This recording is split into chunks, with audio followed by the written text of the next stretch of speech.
year. No fear, no stress, you will. No climbing over 2 hills. No L's, just lessons. No failures. New year. No weapon that formed against you shall ever mess with your endeavors. No L's, just lessons. New mail, new questions. New money, there's no stress. New life, get it. Your life, it's a living. This is your life that you live in. To the new year. I pray they say you won't, but you will. Climbing over 2 hills. I love you just like no stress. No overextending. No L's, just lessons. No failures. No weapon that formed against you shall ever mess with your endeavors. No L's, just lessons. No failures. New mail, new weapon that formed against you shall ever mess with your life. Get to living. No L's, just lessons given. New mail, new questions. New money, this free will. New life, climbing over 2 hills. I love you just like you will. Welcome to the new year. They say you won't, but you will. Climbing over 2 hills. I love you just like you nails.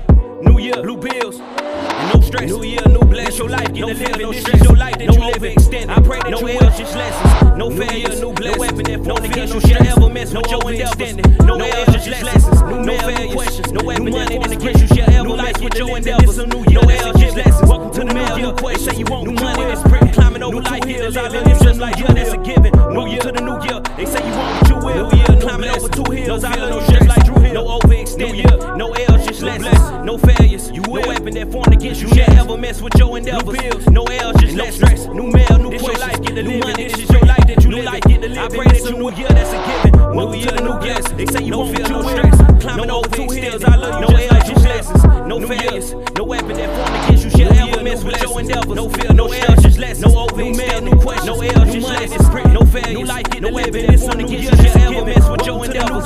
No L's, just lessons. New climbing over 2 hills. I love you just like you will. New life, get to living. This a new year, that's a given. Welcome to the new year. They say you won't, but you will. Climbing over 2 hills. I love you just like no stress. New year, this your life, get to living. This is your life that you live in. Bless. I pray that you feel no stress.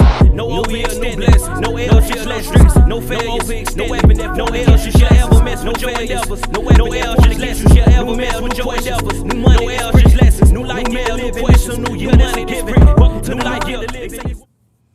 Yo, what up? This your boy DeeJayRoby, aka Jay the Barber. And it's me, Vanessa B. And welcome to this special edition of This Bananas Podcast talk show with our special guest. I call her Asia Lynn, but she might go by something else. Hey. What's going on? Hey girl. Hey, it's so good to finally meet you. Yeah, no, for real. Without been hearing about it for man. a while. Yeah. I'm excited. I'm glad you stopped by. We just gonna have a little table talk because it's National Women's Month, and we wanted to highlight the women. Yes. Okay, you know what I'm saying? Yes. Because sometimes I like it to be about myself, even though they ain't got nothing for guys. Right. Ain't nothing. Don't. I know. Don't crank up. Because this really highlights everything that we talk about. That Oh. it's a National Women's Month. And is there a National Men's Month? No, there's I nothing. don't believe so. So that lets you know where the glory is. There is no, for nothing real. for us Favorite. guys. So you at stand. all. You stand, huh? I feel that. There is nothing for us guys at all, man. No, which for is real. which is insane to the brain. Okay. Because of Right. Come on now.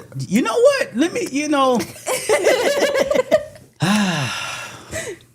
Here let you me go. woosah, man, cause Here you go. Gotta make it look. Men always gotta make it about themselves. absolutely not. That's okay, though. But you Take know your what time. though? Check it out though. On some real stuff, man. They are designing, in my opinion, in my little mind, they are designing things now to take the woman out of the house now. No. What do you mean take her out the house? Take that. Check it out. Check it out. Nah. It's all You by. got it? What that mean? It's all about design. It's a systematic. It's the system. It's a design, right? So, like, I'm not gonna say like all nationalities. We're gonna talk about our community, right? Because I know about our community. Right. In the 80s, dope took a lot of men out of the house Okay. and left a lot of parents, a lot of mothers to be single mothers and raising their kids on their own. Okay. Right?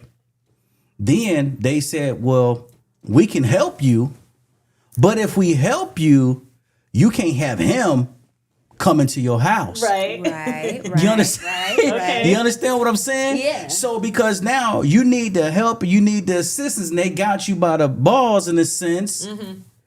Dad can't really come back to the house. But if dad did come back to the house, we got to kind of like keep dad low key. Right. You gotta hide in the closet. So when you keeping dad low key, dad can't really be who dad really is, because if dad is exposed, then you, as a woman, lose what the government is helping you out with. True.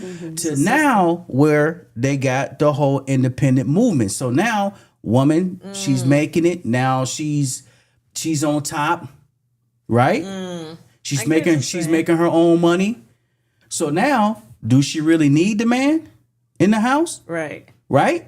She don't really need him in the house because now she's making her own money and she's making more than him. So unconsciously, if he did come back in the crib and she's making more money than him, chances are she would emasculate him. Yeah. For sure. Yeah. So no man wants to be emasculated by the woman, so he stays gone. So now we flip the script now to where we're gonna get your children. So now the cost of living done roll so high that the average person has to really work a specific amount of hours. You have to really make $30+ an hour in order to sustain Man. your $1,700 a month rent, which is now kind of like standard, right? In a single family home. Now, if you got two parents in a home, two working people in the home, you can make this thing work. But because there's only one, which is usually the woman, now mom has to work 8 to 16 hours out the day. What does that leave at home? The child,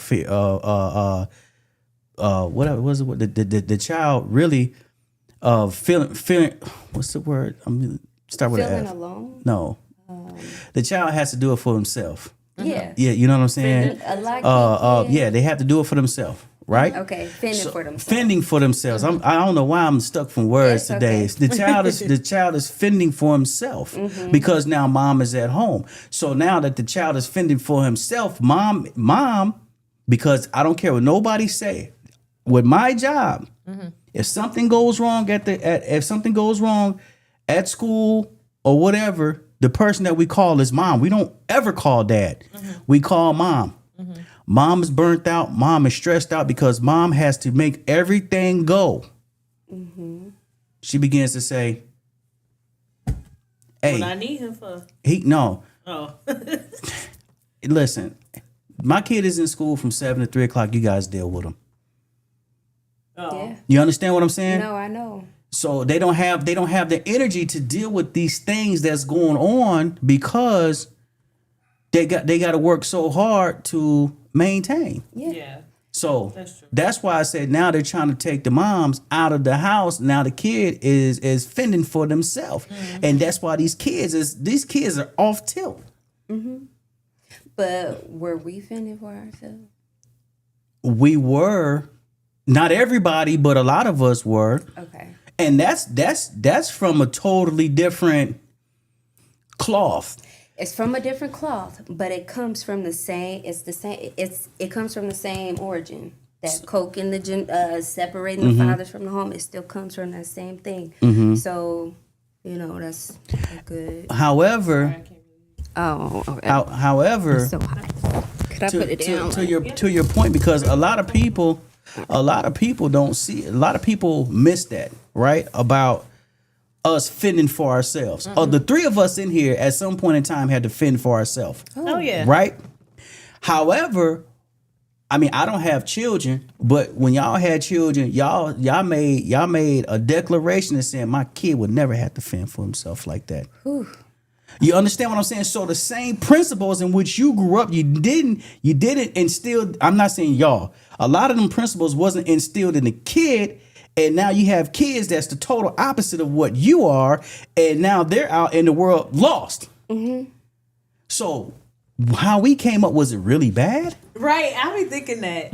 I be like, shoot, I really survived some stuff. So it's like, was that bad? And then like who I am today, like a lot of what I do, I think about being a kid. Like, oh no, I wouldn't do it that way because I remember this happened. Or like a lot of stuff that I do today, I'd be like, from a kid, and I'm like, well, shoot, I'm really grateful for how I grew up because I know stuff. And then, like you said, when I see kids, like, I have siblings that were, like, pretty sheltered, in my opinion. And I'd be like, dang, like, I'd be like, y'all lost, Like, you be feeling that way because you were privileged for your parents to not want you to go through what they went through. And I kind of feel that with my kids. I be like, well, shoot, y'all you seen that trend where you tell your suburban kids to square up. You seen that? I seen that trend, and I'm like, I can't tell Drew. Right. Like, my kids would be like, what? But see, 2 now, times they would think math or some shit. Like, girl, it's crazy. But no, for real, was it that bad? Was it? No, it wasn't. Hindsight make it look worse to me. But like, it's the same cycle, though. We're it's looking not at the the same way. cycle. Y'all parents, you guys are mothers.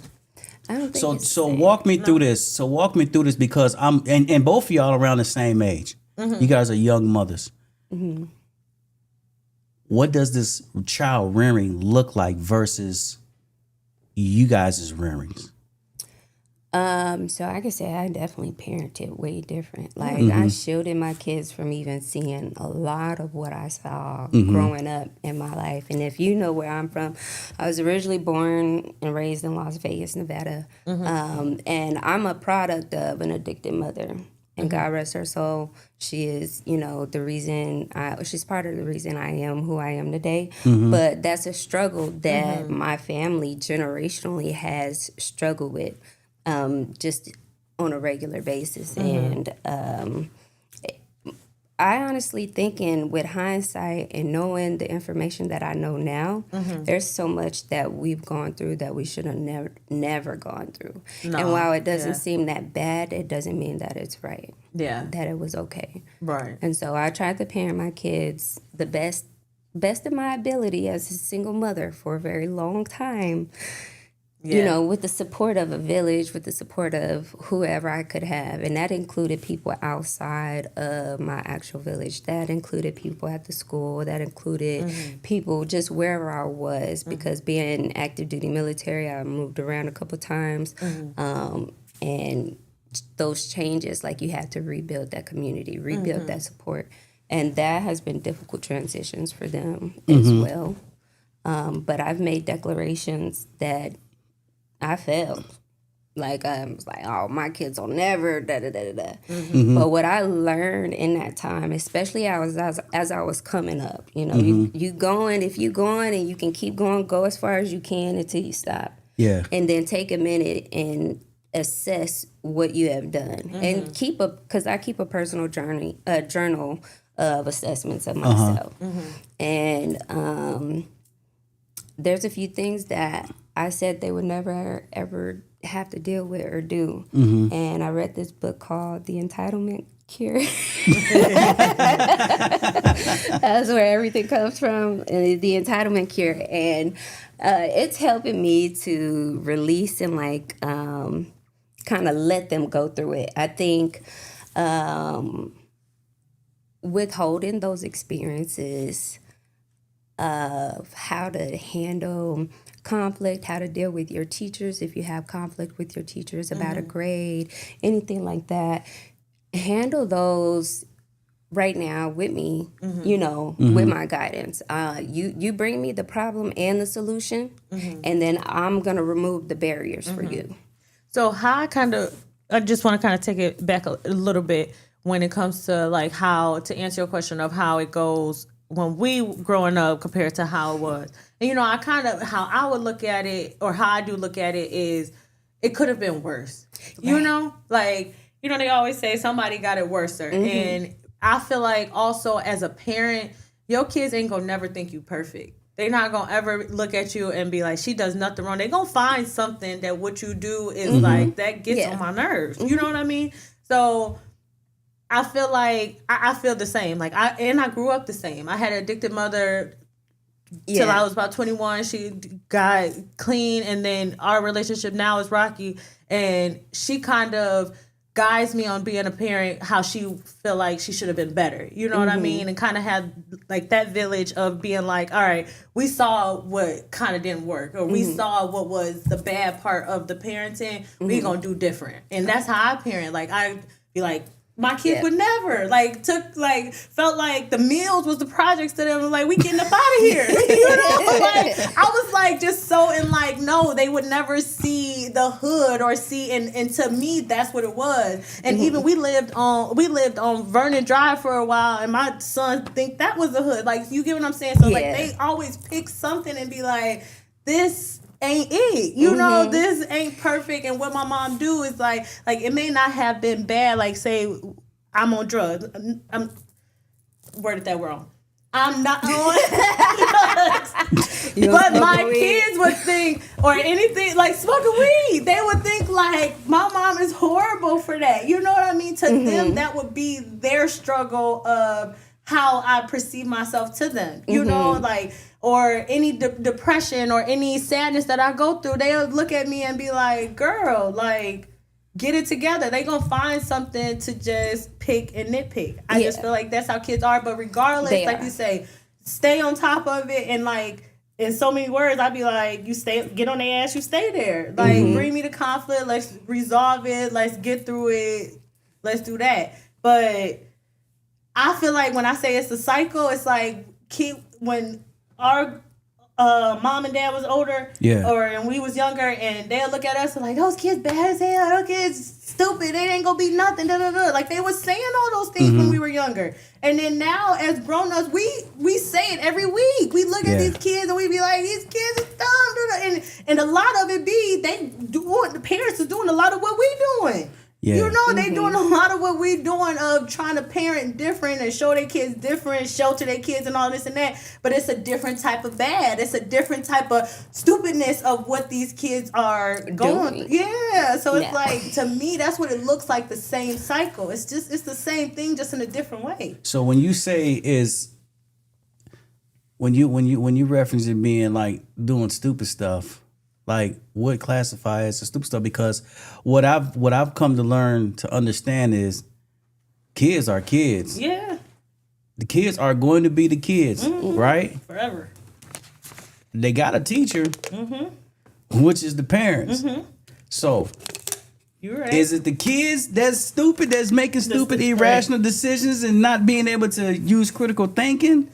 Or is it the parents who didn't teach them this? Right. That is true. Is it the parents that the coke got dropped in the area and the dad wasn't home? Are those the same parents that are raising these kids? They the babies of crack babies. That's the reason. So that's what I was saying to say that my mom was addicted to drugs growing up, and while I didn't know, the extent of what she had dealt with or been going through, I've learned a lot about that. Right. But she was not able to show up for me. So my examples of mothers and women's were individuals that I sought out. Yeah. Or TV shows that I would watch where the moms were like amazing, and I'm like, this is what I want to be like. And I just kind of internalized that since I was a kid. I'm like, okay, boom, boom, boom. Finally got the chance to do that, and it's not what you think. Right? No, for real, because we are human. Yeah, we go through things, but yet we still have to show up. So before camera started, like this kind of going right into that, I asked you, like, how do you heal from trauma, from being a human, being a woman, but you still have to show up? It took me until recently in the last, couple years to know that I had to show up for me. What's the word? We're born into society, and as whoever is raising us, whoever our caretaker, they take care of us the best way they know how, and we kind of just take that with us, and then we repeat that or change it, and that's it. But I forgot your question. What was it? It's okay.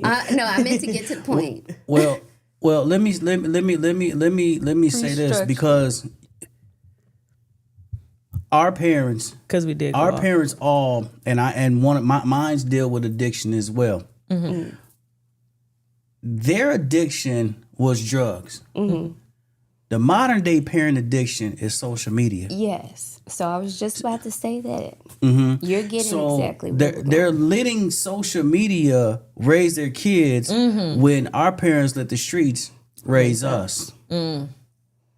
So So every time, like the circle, like figure out what your patterns are, what your generational patterns. For me, like I look deep into my lineage, like I'm going back. One thing about my family is the women in my family on my maternal side, they don't live long, and I noticed this very frequently. My mom died at 46. And I said that earlier. My dad died. He passed at 55. And then my grandmother passed away. I believe she was 64 at the time. But I don't have like generations after that that's connected to the U.S. where I'm like, okay, you know, I got a great grandmother and all of this stuff because they all passed away. So my goal after my sister had taken her life in 2022, was I made a promise for myself, and my thing is to do everything I can in my will to live. And what does it mean to live, or what is living, you know, for each individual? Because for me, it's different. Everything is different. People will exist and not be living. You know what I mean? And to answer that, everybody's perception of living is not the same. Because you may think that you're living, but you just existing. Yeah. And we're gonna call that the Walking Dead. Yes. Right? Yes. We're gonna identify that as the Walking Dead. And the Walking Dead is a real thing, and folks don't understand that this is real. You know what I'm saying? And also it's called being physically free but mentally incarcerated. Yes. Who's taking up space in space? Who did you give real estate to? Yeah. So The Walking Dead is a real thing, and I don't think folks really understand that. That's why, you know, when we were talking this a few weeks ago about like women dating and the type of guys that they like. That particular type of guy that they like is no longer in existence. They became extinct, but not really did they become extinct. They just kind of like changed course. As you and I was talking in the car, they died a physical, a spiritual death, but now they got a new life, and it's not like what it was in the past. So when it comes to negative behaviors or indulging in things, they like, man, I'm straight. Yeah. So I'm cool. But then the type of guys, but still you got women who look for that type of guy that don't really exist anymore. So I still say it's a lack of having the right kind of, you know, example in your life, because with our kids, we can do only so much. What they're going to, you know, react to or respond to is when they get actually out there and have to make certain decisions themselves, pick and choose for themselves. Right now, they pick and choose what we want them to pick and choose because we feel that's right for them. But they'll pick and choose on their own. And sure enough. So we're here today, like I said, to magnify the Women's Month, and you and I was talking, and there's a comment that you made on your page. You said something along the lines of opening up, turning over a leaf. Yeah, turning over a new leaf.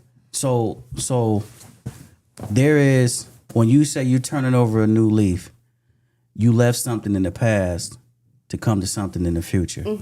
What was that? So one thing I left in the past is my pride. That was something I spoke to you before. That one took a nice fall.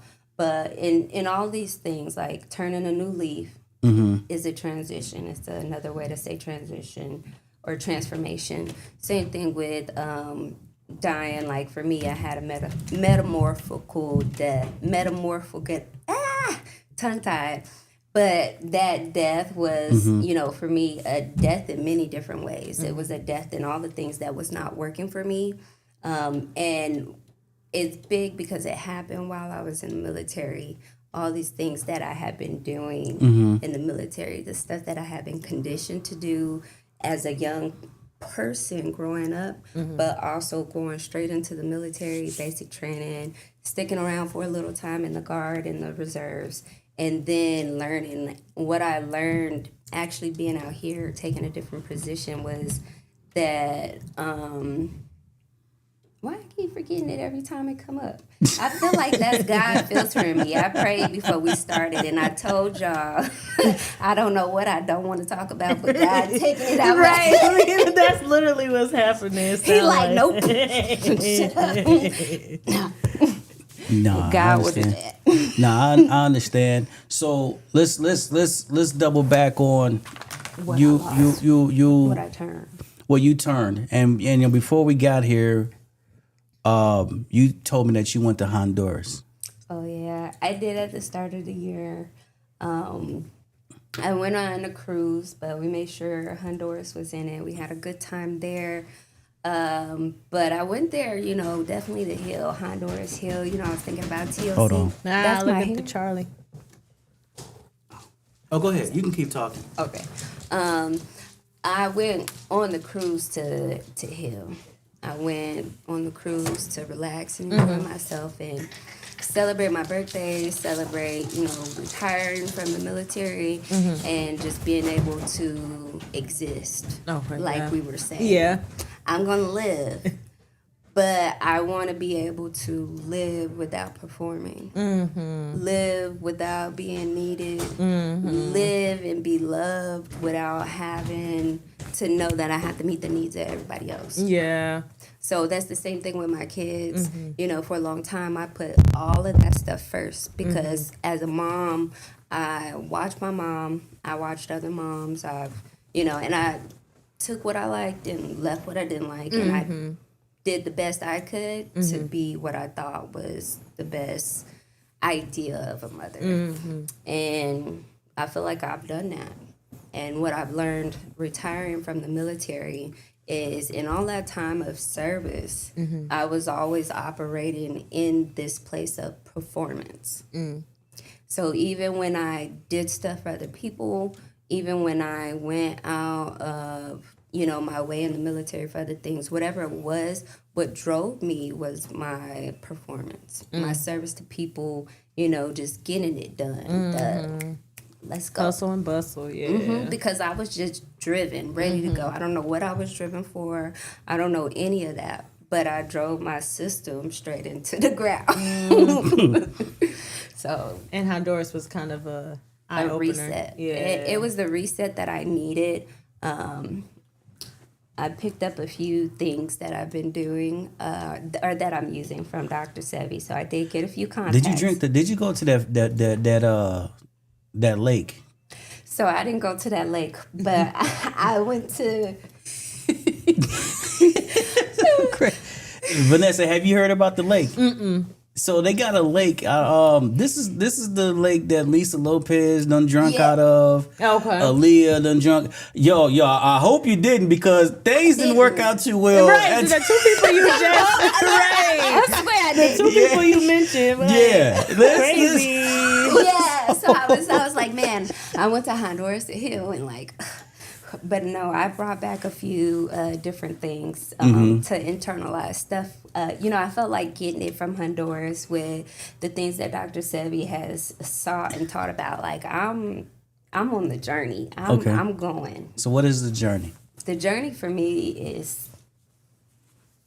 I don't know. Don't make it a maze now. That's what it is. It's a maze. If you haven't started, let me know.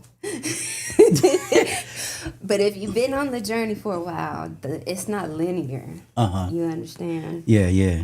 It's not linear. It's not easy. And then the one thing that I learned too, like my biggest goal or what I've always done is try to develop myself evenly as much as I can. So once you learn how you learn, what you need to learn, what you want to learn, you can kind of set a space or a routine for how you want to learn that. Some people are scared to go on a journey because they are scared to let things go. Did you experience this? Now that's what I actually am working on. So in this moment, I don't have no attachments. If God call them, take them. That's major because some folks be if like, you want this Lord house, Jesus, this car, I you love me want some these shoes, Don Julio. You want it, take it. I don't want it. It's not that important. It's not. Yeah. I like that. That's tough. You know what I'm saying? So a person really had to sit down and buckle and say, you know what, Lord, take away everything that is not conducive to my growth and my development. Pray that every and day. see, you have people Skirt. So this is okay. So I'm gonna say this, right? True. You go to church and you got the people who they be at the altar every single week, right? It's the same folks. Mm-hmm. And the thing is, if you want to be delivered for whatever it is that you're going through, then you can't be 1 foot in and 1 foot out. Right. And that's what I'm saying. Like some of these folks, it's driving them insane because they won't out. They want to stop drinking, but they say, I don't know, a cooler is cool. So let me put that there too, because I've had my own struggles with drinking like that. Mm-hmm. That was my thing, you know. Drug But the Bible didn't say you can't have a drink until it said said don't that. get drunk though. But You know. if it's slippery, don't go where it's slippery. Okay. Okay. I get, hey, if it can take you to someplace else, I get you. But you know, a glass of wine ain't gonna hurt. It will hurt me. Not if you don't know what moderation is. Yeah, true that. One is enough for me. But I'm done for. I feel like my personal opinion and what I do believe that we're all born into addiction. And I hate to bring this up because it's such a big thing. With Ghana, the UN, everything that was posted and shared on today, how the UN, they're like, oh no, we don't want to pay reparations. We don't want to, do all these things. I truly, truly believe that our deficit in healing comes from how far back generationally that we have trauma. So doing the work is scary when you look at what you actually got to do. And then it hurts if you got to be honest about it. Yeah. It hurts really bad if you can't be honest about it. Yeah. So- I was going to say that too. Some people don't like that healing because then you get to knowing stuff about yourself that you got to That's what I'm take talking about. They like, accountability for. Well, that's what I'm saying. I was at that point and I was like, ugly. Like, it was ugly. It was ugly. And I was like, dang, you've been running and hiding. Yeah. Is like this. Yeah.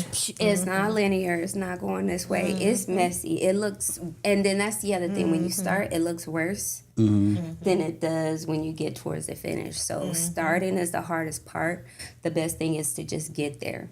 So I was telling you this in the car. I was like, listen, the church is a refuge for individuals who need hope, faith, healing, signs, wonders. That's where they go to get that.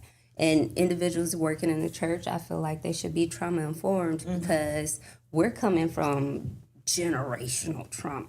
Like it's deep. And they're not, and they're definitely and they're not. I look at it. Remember, we had the pastor on here, and I was like, "How come we don't talk about mental health and people talking about therapists?" But if you're my pastor, why I can come to you with everything on a plate except for I'm hearing voices in my head. And if I tell you I'm hearing voices in my head, you tell me, "Oh, you need to go to Elgin Mental Health Hospital and go get evaluated." I mean, there are different specialists. No. You listen. Yeah. You're my counselor. Take those voices in your head somewhere in Africa, anywhere in Africa. Take it over there, and see what the villagers say about what they think you're quote unquote diagnosed with, or if they diagnose you at all. Because honestly, they'll probably put you in a chair and make sure everybody honors and reverence you for your ability and power, your gift. It's just I just think that is just something that they don't want to tap into because a lot of people in the church struggle with mental health issues. For real. But this is what I learned. Excuse me. What I learned about myself, just with mental health too, because I'm not. I struggle with mental health. Everybody struggles with mental health.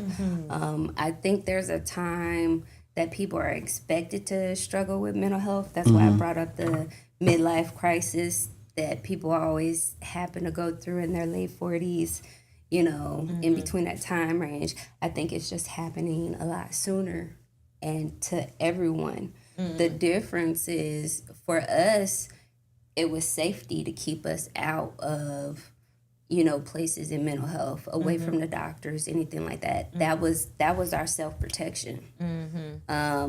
But now it's so much more common, and it's out there, but it's also needed. I don't think that you can truly heal yourself without the support of another. No, for real. And that's my honest to God. And when you say the support of another, is that somebody that's been through what you've been through and came out from it? Because me and Nessa I go back and forth with Nessa. Nessa just let me have my way. Wise.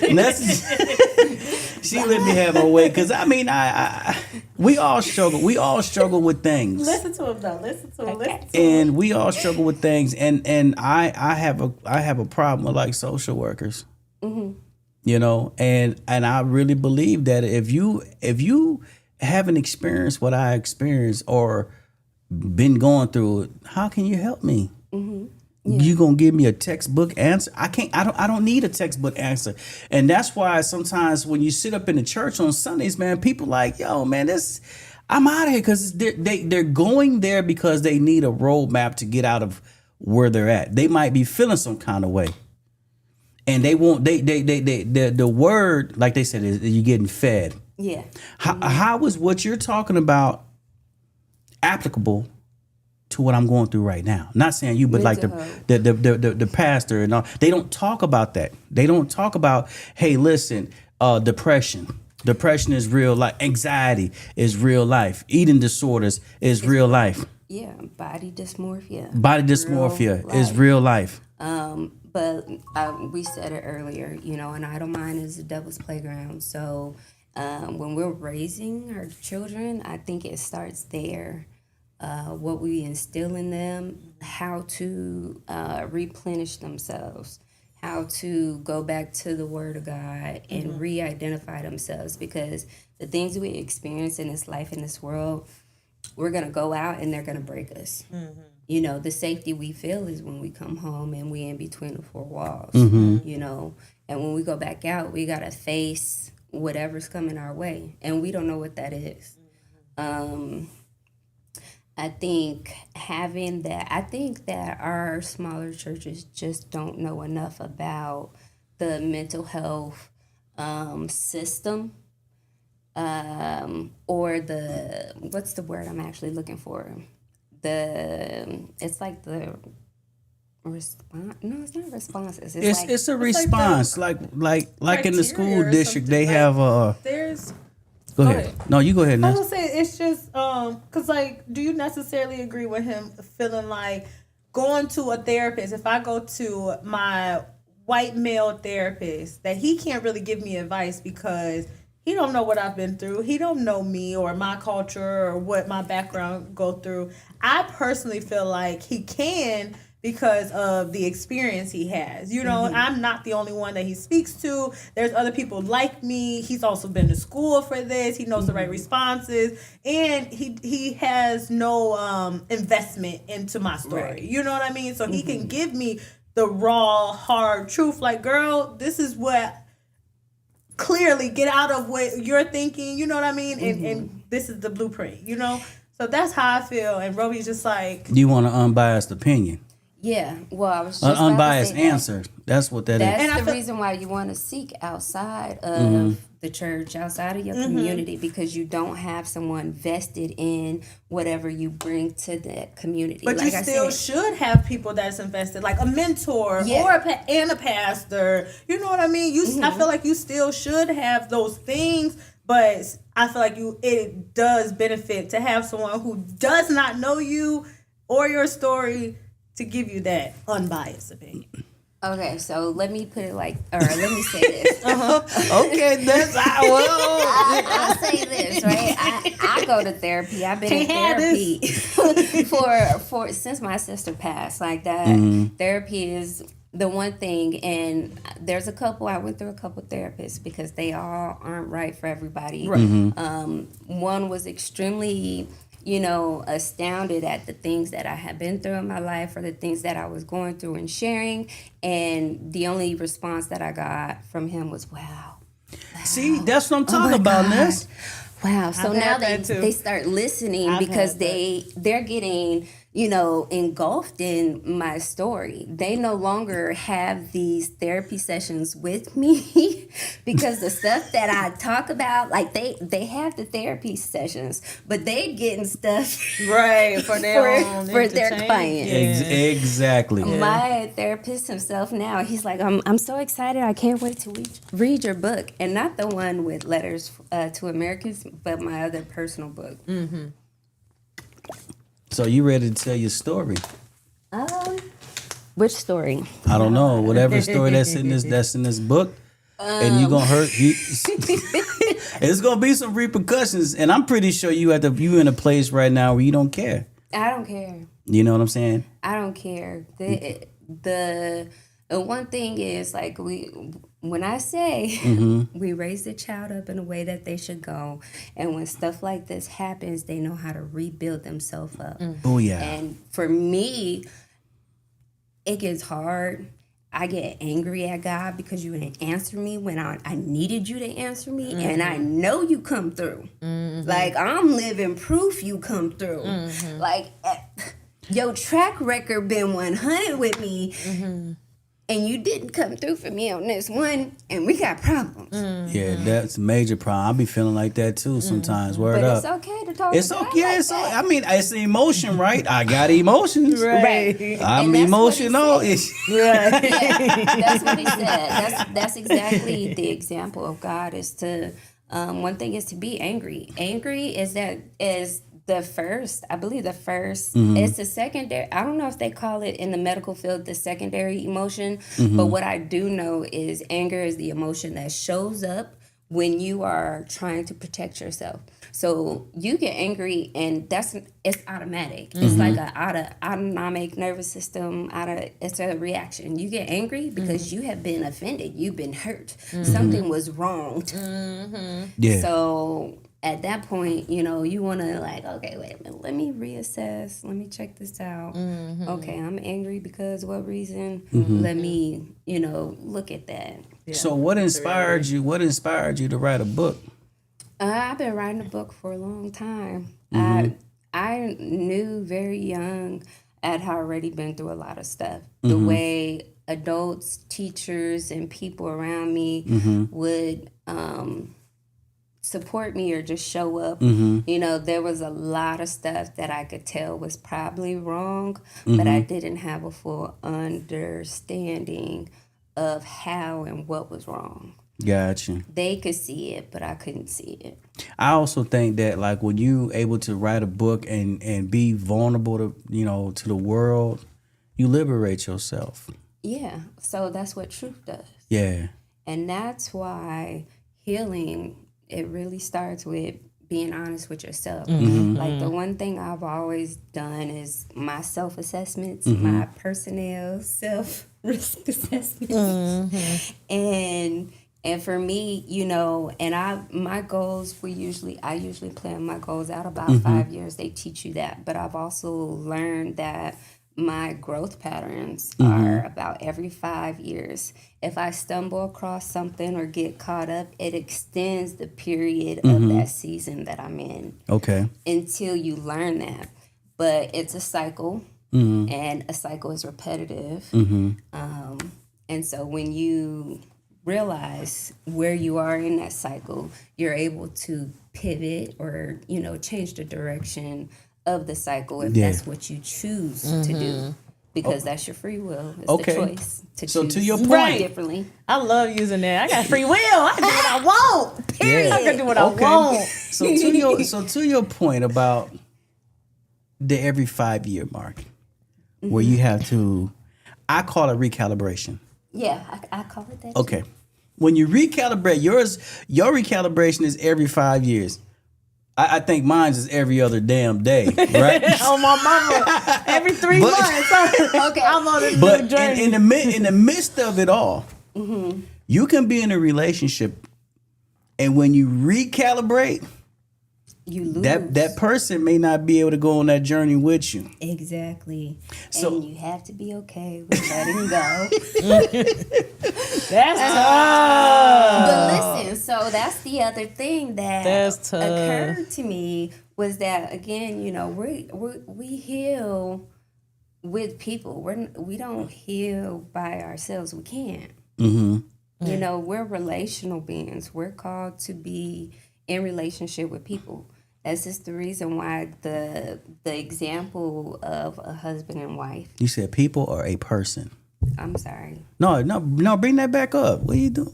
Is it too far? It's just in my way. No, you good. No, it's perfect. I feel like I'm gonna hit it because I'll No. get excited. With people, I'm being facetious right I now. know. Yeah. But anywho, But relationships can be whatever you make them to be. They can. Yeah, we talking about different. You can have a friendship, so a that's, romantic relationship, you know, whatever. yeah. So that's the reason why I say people, or people person, whatever it is, because that relationship, like, how can you reflect me to me if I never see anybody? If I stay in isolation for so long, or I stay away from family, friends, whatever it is, or I just don't have those supports and I don't know how to make those supports for myself. How can you be in relationship with yourself, for one? Mm-hmm. Do you know how to? No. And what do you do in the silence? You think crazy thoughts, or you start to go crazy, and I don't know. So how long can you handle the silence? A person like me, I can handle the silence for a long time, I can. but it becomes like very daunting. You know what I'm saying? Yeah. And then sometimes you gotta move around. Yeah. Yeah, you definitely got to move around. But the learning the patterns is really where you at. So you know how long you can stay, you know, in a place of waiting, right? Because how long can you wait for your spouse to grow? Oh, I'm sorry. How long can you wait on your spouse to grow? Or your relationship, like an intimate relationship. How long can you wait on them to catch up to where you are? For real. And if you have a time limit on there, then you may need to go back and reassess some things, because how long does it take you to love yourself? And when do you stop loving yourself? My other question, though, too, to go along with this, the backtrack is, were you taught to love yourself? Excuse me. We've talked about that. Do you think that's important for children to be taught how to love? I do. Love themselves. Love themselves. How to love themselves. Love themselves for sure. Yeah. For Because sure. what I've learned is, in all this time, I'm 13 years in the military. 14 would have been December, but I retired in November. Just shy of 14 years. And in 14 years, I've pretty much performed.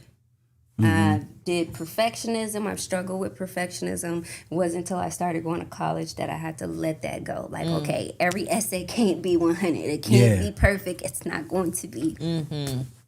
Otherwise, you're going to miss the deadline.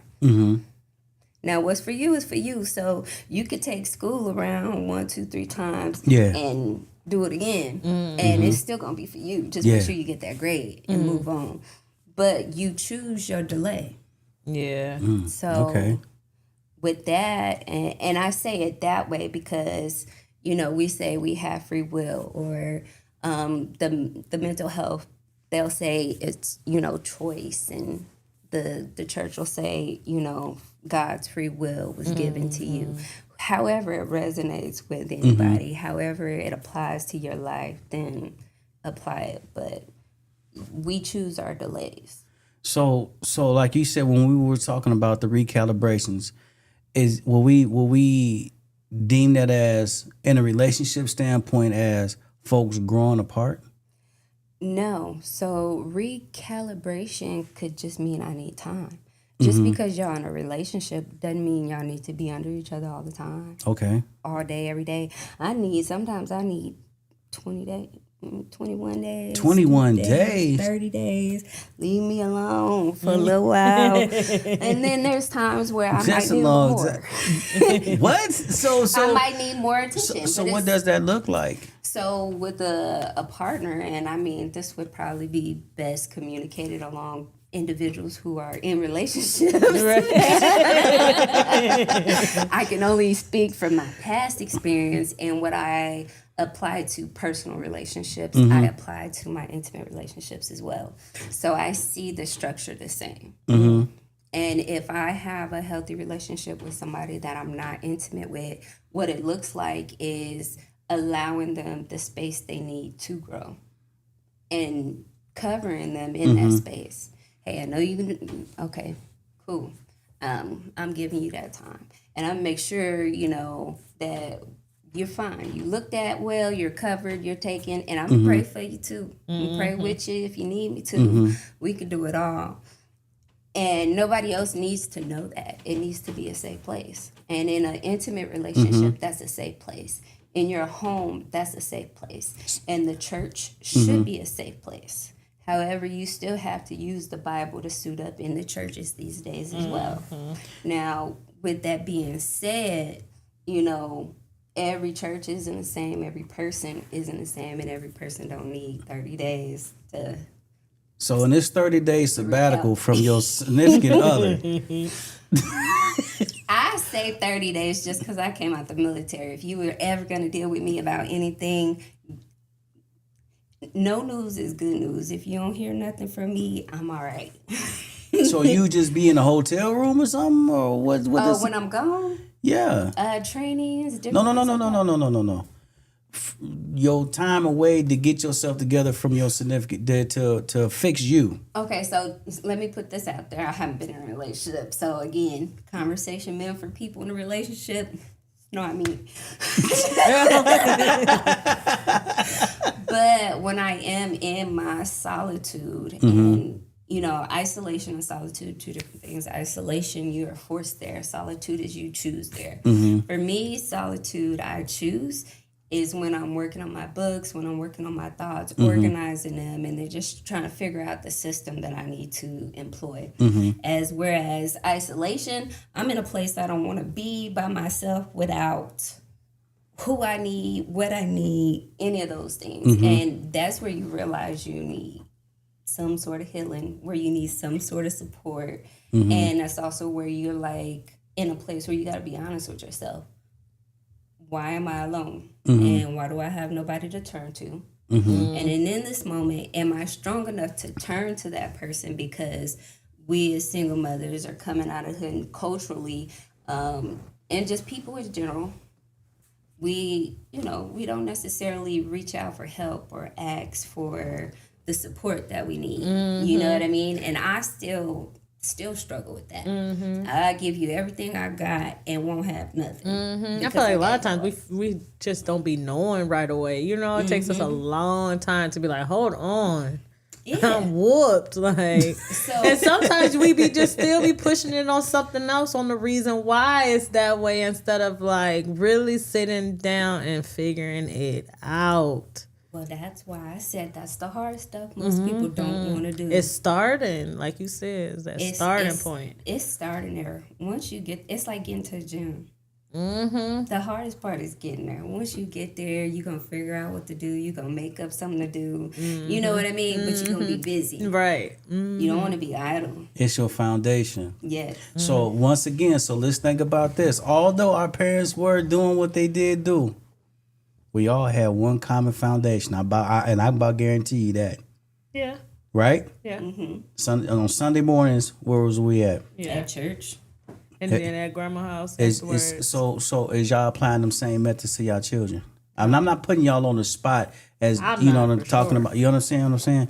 So again, if we're not taking the same things that kept us solid and applying these same things to our kids, how can our kids be strong beings with a foundation? Yeah.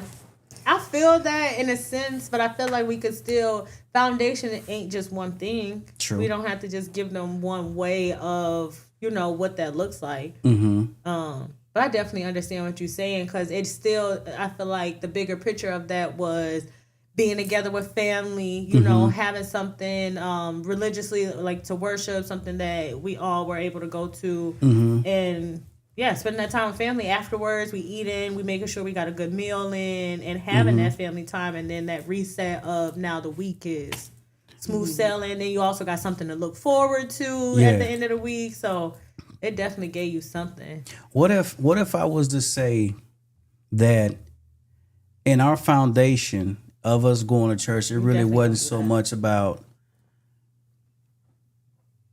It really wasn't so much about like the teaching. It was more or less about fearing and letting down the Most High, right? Because if you have somebody that you don't want to let down or you fear, you kind of like tend to shape up to. That's true. So if we don't instill these values of Christ or whatever into the kids don't grow up with saying, "Man, I don't think God I like that." See, we grew up saying that, like, "Hey, don't put nothing on God. Don't cross your hand, hope to die. You know, don't use God in none of this. I still God got don't the like ugly. keychain, y'all. You know." And we use What would Jesus do? what would Jesus the what would Jesus? That's why Still got this. my keychain. That's why they say that. What For would Jesus do? real. See, these That's kids real. now, the kids now, based off from us, the what would Jesus do doesn't apply to them. They be like, No, oh, we for don't real. know, we don't care, because a they part don't of the- fear that. Yeah, because part of the like stupid things that I was mentioning, and that's like a little different, is I feel like we wasn't as crazy because we were fearful. We were fearful that we were going to get in trouble, that somebody was going to check us, or something's going to happen. We was gonna get our Right, whoops. literally. So Acting a that's fool outside. So definitely that fearful part, or having something to look up to, somebody to make proud is definitely different. So our kids don't have the understanding that we have. So what happens to the kid 10 years from now when they're adults? Are they lost souls? Are they walking dead? if you instilled it in them early enough, Mm-hmm. and the exposure is there, then they will know how to come back. True. How many people do you know that have introduced their kids to that? To the foundation of, hey, God don't like that. I'd say most people, I try to stay around Christian communities when I'm coming and going, because then we have like-minded values. Stay within the proximity of culturally relevant stuff that you experienced growing up. So that way you guys are walking together, on the same page. If I go to, a different church, not like what I'm used to, anything like that, their values, they may be teaching the values, the word of God, the word of Mary, or whoever else another way. So based off of what you believe, because if it was a Muslim or an Indian, Islamic, whatever, they all have different teachings and different ways of teaching those things, but they have rules. It's a framework, their Bible, their Quran, their whatever, a set of rules and frameworks of what their values should be. And that's what you instill in the kids to know the difference. Yeah, I think that's important, because I don't know, man. We kind of like in a loss of time. And if you look at what's going on now, I'm kind of like shifting it a little bit, but I'm gonna come back. If you're looking at like what's going on now, it's almost like this is it. Because there's some times where you can come to a point and like, I don't know, like where you got to say, like you say, we got to recalibrate this. We got to press pause, stop, and hey, we got to reboot this thing. We got it wrong.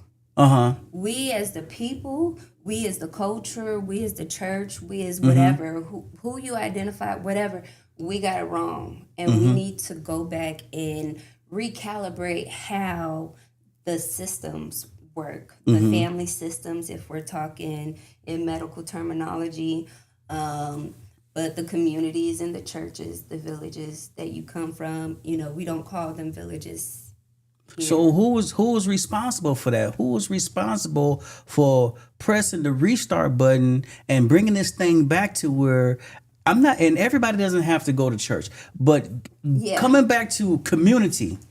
So how do we get back to community? Community isn't just church. Community is Right. the people you People. hang out with, who you go do different things with, that you celebrate with on a day-to-day.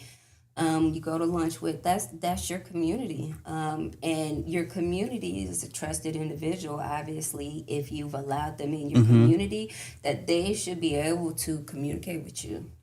Let you know, hey, you looking a little off today, or bring it up in the same place, and then we have time to work on each other, build on each other, move with each other, and moving with each other at the same pace. We're growing together, so that way, if I learn these new things and I'm here, I'm making sure what I know you guys are learning shortly after me. So there isn't this huge gap. With children, that's where the gap in the generational stuff disconnect. But when it comes to building a solid community, a solid family, everybody has to be on the same page. Now, I heard you say something earlier today when Ness asked about your pictures. Didn't you say something about you got certain pictures cut off that people can't see? Like, her family pictures. Your family, they're kind of private. Oh, so not public. Definitely with my kids. With my kids, I used to post them all the time. They got to an age where they're like, Mom, we don't like to be on your social media like that. Da, da, da, da, da. You know what I did? I respected that, and I stopped posting them on my social media. So are you mindful for what you post on social media because you have teenagers? I post stuff on there, but where I'm at right now, no, I don't care. I'm gonna post whatever I see that resonates with me or might resonate. Well, I didn't mean like else. that. Yeah, if it resonates with you, because I know you're on a different course.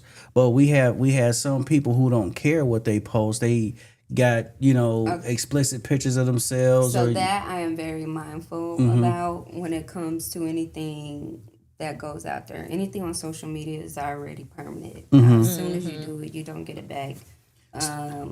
So I am mindful in that aspect, but sharing, reposting.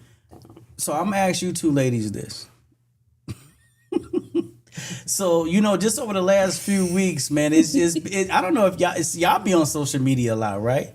So and I'm pretty sure y'all been seeing a whole lot of dudes complaining. Have y'all been seeing a lot of dudes complaining like, what's up with the women? Like it's like y'all are in such a competition with each other. Like there is nothing left for our imagination because we see it all. Why is the woman's mind to show in this day and age to show every single part of her? What's going on? There is no cover up. There is, let me show the world my assets. Maybe to gain notoriety. Again, performance, being liked, having the need to be liked. That person may not have a community at home that's safe. They may have people all around them, but they may not be safe to open up or say anything or, just be out. And so they find community in social media. I mean, did I ask the question right? Y'all? Yeah, I understand it. I feel like, to me, it's confidence. I look at it different because I faithfully go to the gym, and I know once I get to where I want to be, I ain't gonna say I would show my assets. Like I'm not gonna be bouncing. I know what looks like a thirst trap and what's confidence. Like I do post my gym flicks because I'm confident, And like I've even seen like there was Joey Chavez. You know who that is? No. Bow Wow's baby mama. She's like a dancer. Okay. Future's baby mama. She got a real nice body. She's a dancer, and she's like the queen of having kids and snapping back quick because she works out like crazy. She posted a picture and people was like, and her daughter is like a teen now. And they was like, imagine getting on the internet and seeing your mom in her swimsuit. And she was like, well, your mom don't look like me.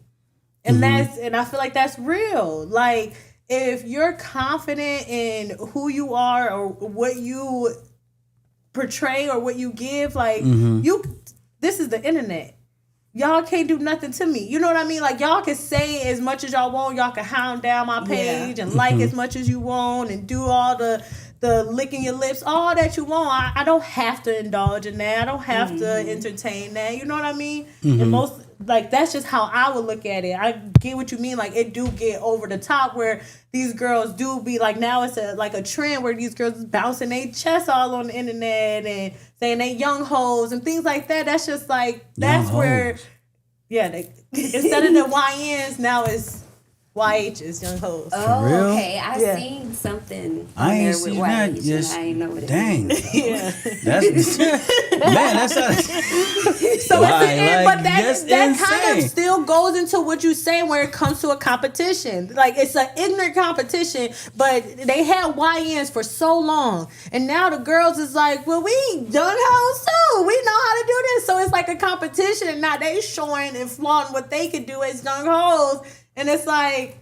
What are we doing? No confidence, no community at home, nobody checking them, nobody just letting them know that they are beautiful outside of all of that. They just getting all the reassurance from the internet. I agree when it comes to like young females, but I take that back to the beginning of the conversation. Not having men in the homes takes that confidence away. You know, it they look snatches for our it out. identity from us. And so, what the government has done to us is horrible. Doing things like that because that has affected us for a long time. So with that being said, I'm gonna take it back to spring break Houston.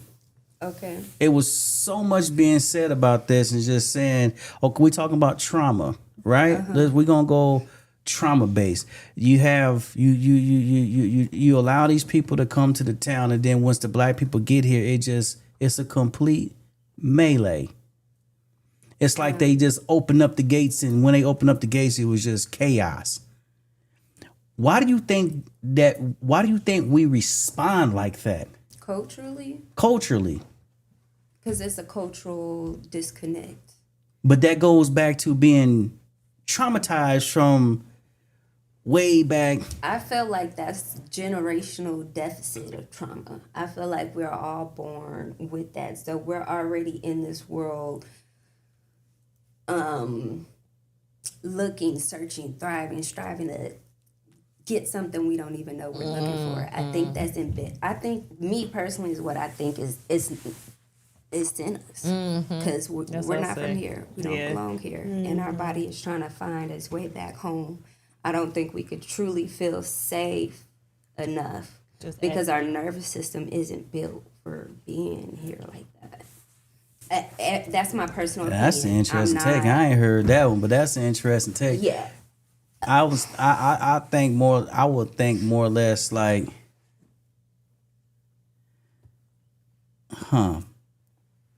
Think about where we come from. I'm thinking about where we come from. Because I came a long way.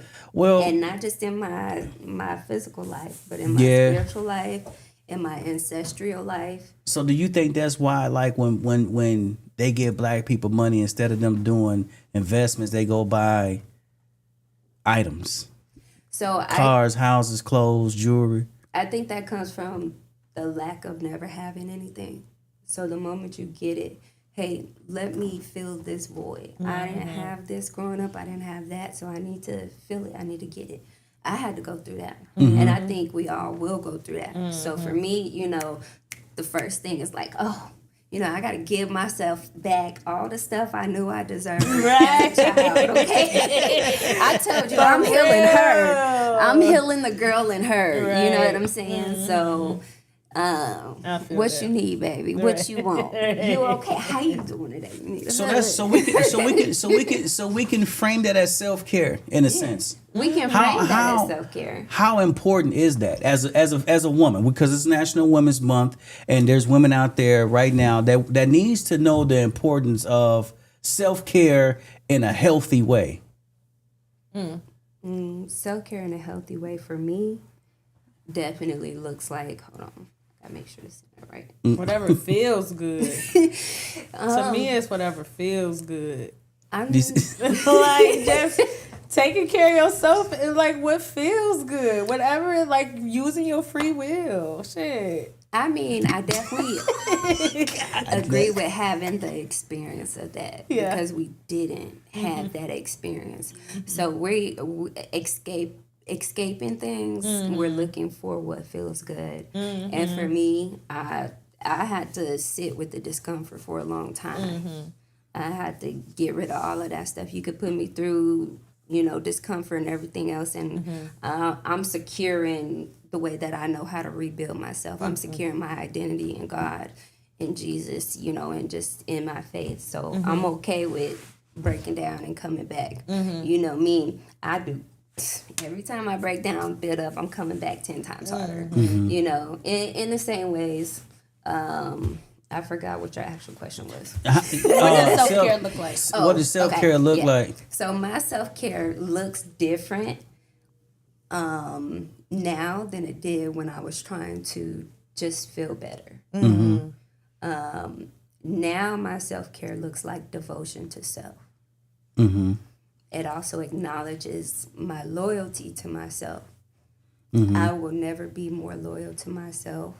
I would never be more loyal to another person than I am myself again.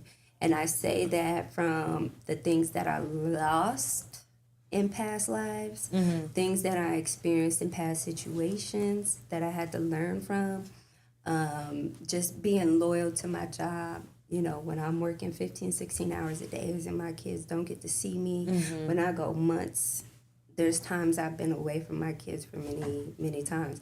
I just have to accept that and just move on. But I give everything in me to the organization. I give everything in me for me, it was soldiers. That's the last, group of people I dealt with aside from just my kids. But leaving that place and knowing when to take a breath, a pause, and heal myself, doing it before needing a recalibration is the best time to really find for yourself to do it, so you don't need to recalibrate better. You know what I'm saying? And then soothing, feeling good, that's, do it, get it out your system. But just remember your days are numbered. You do it the right way, it slows down that progression, and then you also have peace in stillness, peace in, just it's okay. What about you, Ness? She's so deep with it. I'm going to get my feet done. Oh no, I'm waking up. I'm finna get in this. I be reading. I'm gonna go for a hike. I'm gonna do what feels good. I'm gonna get away from everybody. Like, in just a more simpler way. Maybe that is like. Maybe I do need to dig deeper and see what exactly is I'm covering up of just trying to feel good. But shoot, my self-care is really just, that's what I'm looking for. That release, that relaxation. I might book a spa. I might go to my favorite restaurant, sit down. Like, that's self-care to me. Like, doing something for myself that I usually don't get to do on a regular basis. So... That's what self-care is for me. So for the ladies out there that's watching, how important is that? Very. Very. That maintenance is important. Yeah, it goes and it goes just like, and regardless of, even if it's not just maintenance, even if I'm coloring or, just taking my mind back, I'm smoking a blunt, sitting on the porch, bird watching. Like, if I'm doing stuff like that, like, I feel like it's important because you're giving something to yourself, like we said way in the beginning, like, you have to be there for yourself to be able to show up for other people. You have to self-love to even show other people how to self-love or love you or how you want to, because that's important. You got to show other people how you love yourself so they know how to come. Don't come worse than this. You know what I mean? Like, so that's very important. Very, very. And for us, a lot of us get trapped in the cycle of just doing the do. Yeah, I've done that too many times. If you get trapped in the product, like producing, because we're oftentimes, or most of our lives, is performance based. We're at the will of somebody else's need. So if you're my dependent, my child, or somebody who depends on me, you're at the will of whatever it is I say. You kind of meet that to get there. When you get older, you get grown, like we get grown. Now you can divvy and dab into different things that make you feel good, make you you know, feel replenished or refilled, you know, whatever that may be, in order to like, it's cold in here, I ain't gonna lie. In order to, but I feel you. In order to just show back up, no, Yep. for real. And then your For kids real. are watching you too. Yeah, so if that's your kids so are important. not watching you take care of yourself, the first thing they're gonna do is give of themselves to other people before they give themselves them. Yeah. Or start feeling bad for you. Like, look at mom. She just old, just taking it. Like, no. I'm old because of my sacrifices. You better honor me. Yeah, I'm young and lit. How often My do daughter, all right, this is a funny side story. My daughter called me old and crusty. Oh, when my she God. was in the 6th grade, we moved out here. She was going to school, See, you and I being boring. I do the under braids. Okay. So they look real cute going down. I always done her hair like this. It was the sweetest thing. I'm like, oh, this would be so cute. You're going to 6th grade. It's old and crusty. She fell on the floor. She pouted. She missed the bus. Oh my God. She made her brother. I was like, Lord.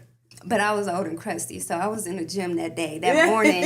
Like after all three of them went to school, I was Right. she thinks she old and crusty. She like the coolest mom in the world. Right, for real. Get right on YouTube. And I was fine back then too. I'm still fine, but Right. I was real fine. I was in the gym. Right. Oh. So Don't that- not get old but close. Right, I was That's because you didn't do what she wanted to do. right. I didn't do her hair. the way Right, she kids wanted to. be- She was ready to. They be knowing start what doing hurt. more big girl hairstyles, and I was still having her, you know, in my mind, being my baby girl with the cute little braids, keep her hair Man. healthy. It's like, no, I gotta live. So do you women feel like there's a lot of pressure on you guys to succeed and be successful? As moms, sisters, cousins, aunties? I feel that Friends. pressure as a mom. I don't have that pressure coming from my friends. The one things I can say is the individuals that I do call friends, and it's only 3 of them, and it's the same 3 for many, many years. I don't feel no pressure from them, even in the hardest moments of life. And like you can, you know, feel a certain way. Like I don't get judgment from them. I get them like I call them the board of directors. This is also something I use, like, you know, as a healing mechanism or a tool. Is oftentimes, you know, when we are going through mental health, we do need support, and we don't have support. So for the young people, like, I call them the board of directors. Like, I got my board. All 3 of them know they on my board. If I need to shout them out because it's Women's Month, I need to let y'all know. Shout 'em out. Kenny, Yeah. Katrina, Anais, y'all 3. Y'all know y'all the board of directors. No. Now, Everybody, It's important to I have like that. that, Everybody though. need a board of director squad. yeah. But vet your board of directors. And my board of directors, my friends, these are people I can go places, have a good time with. They know me, they got my back. But they also know the hard things I done been through, the bad things that I done been through. And there's no pressure there. There's safety within that connection. 2 of them are military, so there's distance too. But yeah. What about you, Ness? Yeah. I feel like it's a lot of pressure for me. I feel like I put that pressure and I built that pressure myself because I've always showed up. I always was like, they would like vent what's wrong and I'd be like, the problem solver, like, I got you, or just do this, or da-da-da. And like, I was always on it and being the one that's there. And so now it comes a point where they're asking me something and I'm like, yeah, I probably don't feel like talking or something. They're like, what you got to say? Tell me what I should do, you know? So it's like, they kind of put that pressure on me to show up. I'm not mad at it. It's like sometimes it do become a lot because sometimes I don't always want to show up like every time that they want me to. So it becomes like a little static or whatever. But I don't know. I did that to myself. And that's just the type of person I am where I'm like always showing up. So to be successful, to be that person that's always there, yeah, like I make sure that I'm always there. I'm the one that they can call on. Like I'm the little sister, but I'm the big sister. Like they count on me rely on me for everything. My kids rely on me for everything. Like, I'm the big dog. So like I put that pressure on myself, and I hold it and I like it. So I'm there. So it's just like, it is what it is. It just becomes, and with my kids, it do definitely become a lot, because like I want so much for them to be successful. So when they're relying on me to show up and be like, get the answers or get me there and do this and that, it's like, let's go. And I don't know. It does. It's a lot to be successful, or to want to be successful. Because I always say, like, try to be perfect every day. Like, of course we're not perfect, but as long as you're trying every day to be better and better, I feel like you're winning. You're doing what you're supposed to do. You're doing the best that you can to show up. Yeah. Yeah, definitely. Like, and that's one thing I commend you for that. I can say I definitely think about myself, a past version of myself that was showing up consistently, constantly for everyone and everybody at the sake of myself. And I almost lost myself doing that. So where I'm at now is, you can't pressure me into nothing. Yeah. At this point, hey, look. Yeah. You know, the only pressures that are applied to me now are the ones that I do apply to myself. But this time around, I'm careful about how, what, and when I apply those pressures, because some of those pressures come from things that I didn't verbally commit to. And, you know, I think having that time and that space to think about, like, giving yourself that too, because I used to show up. I would be crying, boo-hoo, crying, showing up to whatever it was, and just trying to make it through. Because I've always lived with the idea that, hey, the most important thing, what I took, you just got to get there. It don't matter what it is. If it's something you need to do, show up. Everything else is going to fall in place. It's going to happen for you. And you can trust God and have faith in God to do that for you. Now, if you don't, you know, seek God in that way, you know, show up. What the medical professionals would say is, I forgot. They gave me all these tools, right? I checked them out too for mental health. No, for real. I agree with that. Just showing but I up. sought them too. But I will say, for me, what worked for me for a very, very, very long time that didn't work for me this last time was showing up every time, in the midst of everything, showing up in tears, showing up in shambles, showing up broken with pieces, showing up was the thing. And for me, applying that to, you know, the gym, that was like the first time I actually had to do that. The second time I had to apply that was to job interviews.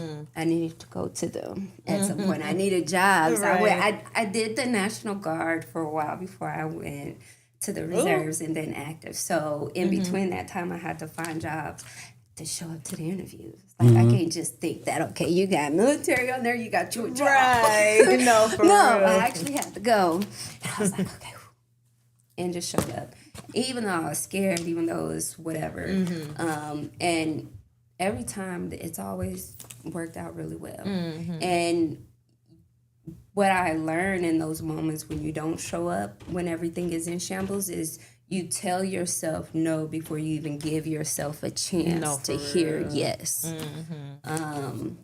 And so that's why I say, whatever it is, whatever you're going through, show up.